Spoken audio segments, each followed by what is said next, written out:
ప్రియమైన సహోదరీ సహోదరులకు ప్రభువు పేరిట వందనాలు.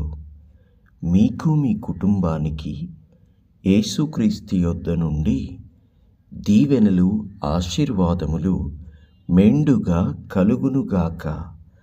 ఈరోజు యేసుక్రీస్తు యొద్ద నుండి మీకు బంగారు మాట, దేవుని వాగ్దానము. మత్తయి సువార్త 6వ అధ్యాయము 6వ వచనము. నీవు ప్రార్థన చేయునప్పుడు నీ గదిలోనికి వెళ్ళి తలుపు వేసి రహస్యమందున్న నీ తండ్రికి ప్రార్థన చేయుము. అప్పుడు రహస్యమందు చూచు నీ తండ్రి నీకు ప్రతిఫలమిచ్చును.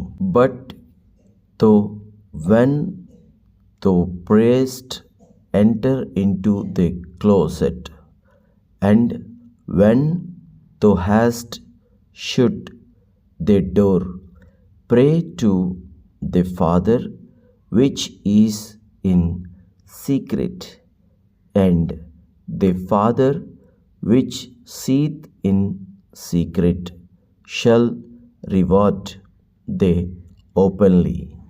ప్రభు అయిన యేసుక్రీస్తు తన పరిచర్య ప్రారంభమునందు కొండ మీద ప్రసంగంలో ఈ మాటలు చెబుతూ ఉన్నాడు.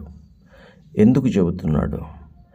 ఈ క్రింద ఎవరైతే ఆలకిస్తూ ఉన్నారో వారికి ఇవి తెలియక ప్రార్థన ఎలాగంటే అలా చేసేస్తున్నారు. అంతేకాకుండా కొంతమంది ప్రార్థన ఎలా చేస్తారంటే మనుషులు చూడాలని ప్రార్థన చేస్తారు. కొంతమంది మనుషులు పొగడాలని ప్రార్థన చేస్తారు. కొంతమంది ప్రార్థన చేసినట్టుగా మనుషులకు కనబడితే చాలు అని ప్రార్థన చేస్తారు. కానీ అటువంటి ప్రార్థన వ్యర్థము, ఉపయోగం లేని ప్రార్థన. కాబట్టి ఏమని చెప్తున్నాడు ప్రభు ఇక్కడ?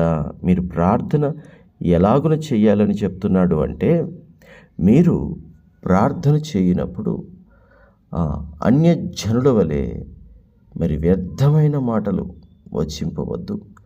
అంతేకాకుండా మీరు లోపలికి వెళ్ళి తలుపు వేసుకొని, నీ గదిలోనికి వెళ్ళి తలుపు వేసుకొని ప్రార్థన రహస్యమందు చూచుచున్న నీ తండ్రికి చెయ్యుము.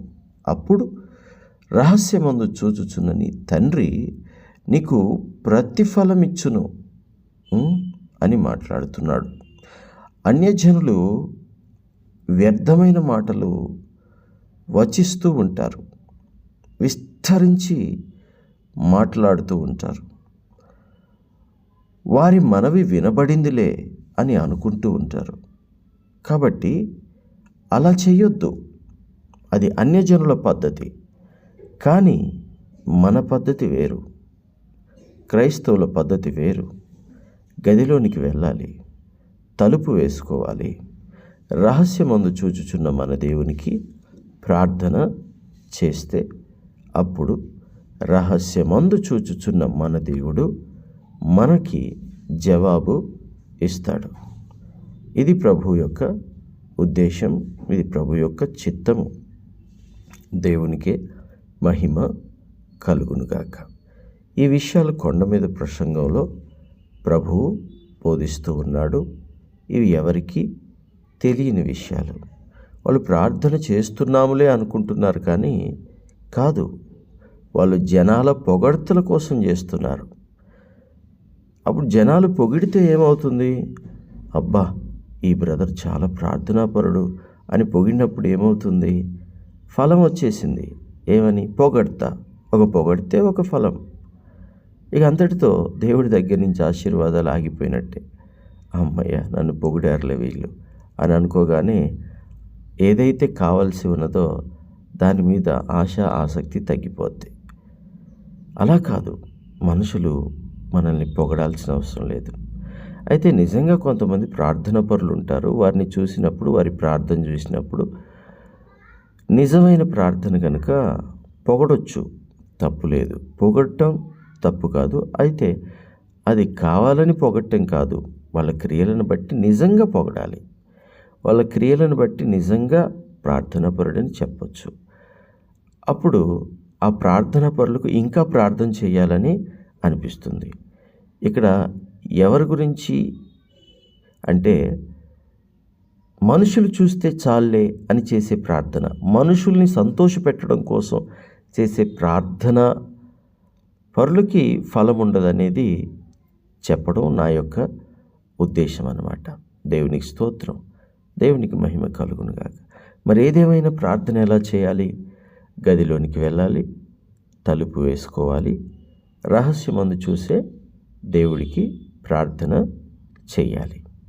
అంతేకాదు ఈ అధ్యాయంలో ధర్మం గురించి కూడా ప్రభువు చెప్పాడు. అసలు ధర్మం ఎలా చేయాలట ఇదే అధ్యాయం 1వ వచనం నుండి ధ్యానించుకుందాము.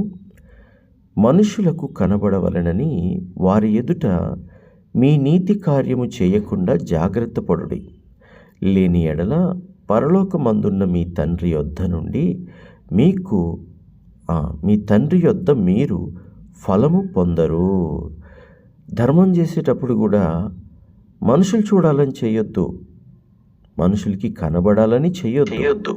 ఒకవేళ నీవు ధర్మం చేస్తున్నప్పుడు నువ్వు చేస్తున్నందుకు మనుషులు చూస్తే దానికి నీకేం సంబంధం లేదు. కానీ మనుషులు చూడాలి కాబట్టే ధర్మం చేస్తున్నావు అంటే దానికి ఉపయోగమేమీ లేదు, ప్రభు యొద్ద నుండి ఏమీ పొందుకోలేవు. కాబట్టి మనం ఏదైనా ఇచ్చినా సీక్రెట్గా ఉండాలి. ఇక్కడ మాట్లాడుతున్నాడు దేవుడు 2వ వచనంలో, కావున నీవు ధర్మము చేయనప్పుడు మనుషుల వలన ఘనత నొందవలెనని వేషధారులు సమాజ మందిరములలోనూ వీధులలోనూ చేయులాగున నీ ముందర బూర ఊదింపవద్దు. వారు తమ ఫలము పొందియున్నారని నిశ్చయముగా మీతో చెప్పుచున్నాను. అయితే నీవు ధర్మము చేయునప్పుడు నీ ధర్మము రహస్యముగా నుండు నిమిత్తము నీ కుడి చెయ్యి చేయునది నీ ఎడమ చేతికి తెలియకుండా ఉండవలెను. అట్లయితే రహస్యమందు చూచు నీ తండ్రి నీకు ప్రతిఫలము ఇచ్చును. దేవునికి స్తోత్రము కలుగునుగాక. ఎలా చేయాలట? మనం కుడి చేత్తో ఇస్తే ఆ సంగతి ఎడమ చేతికి కూడా తెలియకూడదట. కుడి చెయ్యి నీదే, ఎడమ చెయ్యి నీదే. ఈ చేత్తో ఇచ్చినప్పుడు ఈ చేతికి అర్థం కాదా? అర్థమవుతుంది, కానీ అలాగున కూడా అర్థం కావద్దు, అలాగున కూడా తెలియొద్దు, అలాగున కూడా చెప్పుకోవద్దని ఇక్కడ దేవుని యొక్క ఉద్దేశముగా ఉన్నది. దేవునికే మహిమ కలుగునుగాక. మంచి 2 విషయాలు మనం ఈరోజు తెలుసుకున్నాం. ఒకటి ఏమిటంటే ప్రార్థన చేసేటప్పుడు మనుషులు చూడాలని ప్రార్థన చేయడం కాదు, కానీ గదిలోనికి వెళ్ళి తలుపు వేసుకొని ప్రార్థన చేస్తే రహస్యమందు చూసే దేవుడు మనకి జవాబిస్తాడు. 2వ విషయము, ధర్మము చేయనప్పుడు మన ధర్మము సీక్రెట్గా అంటే మనుషులు చూడాలని కాకుండా రహస్యంగా ధర్మం చేసి కుడి చేత్తో చేస్తే ఎడమ చేతికి కూడా తెలియనంత గుట్టుగా ఉంచాలన్నది దేవుని యొక్క ఉద్దేశం. కాబట్టి దేవుడి బిడ్డలారా, అలాగున చేస్తూ మనం ప్రభు ద్వారా ప్రతిఫలం పొందుకుందాము. పొందుకున్న దాంట్లో నుండి కొంత దేవునికే ఇచ్చి కొంత పంచుదాము. దేవునికి మహిమ కలుగునుగాక. దేవునికి స్తోత్రము కలుగునుగాక. ప్రార్థన. తండ్రి, మీకు వందనాలు. దేవా, మీకు స్తుతులు, స్తోత్రాలు.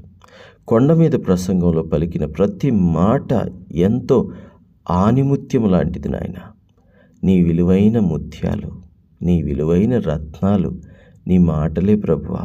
నీకు వందనాలు. మాకు జీవితాన్ని నేర్పిస్తుంది, మాకు పాఠాలు బోధిస్తుంది, మాకు జ్ఞానం ఇస్తుంది, మాకు తెలివినిస్తుంది, మాకు బుద్ధినిస్తుంది. తండ్రి, నీకు వందనాలు.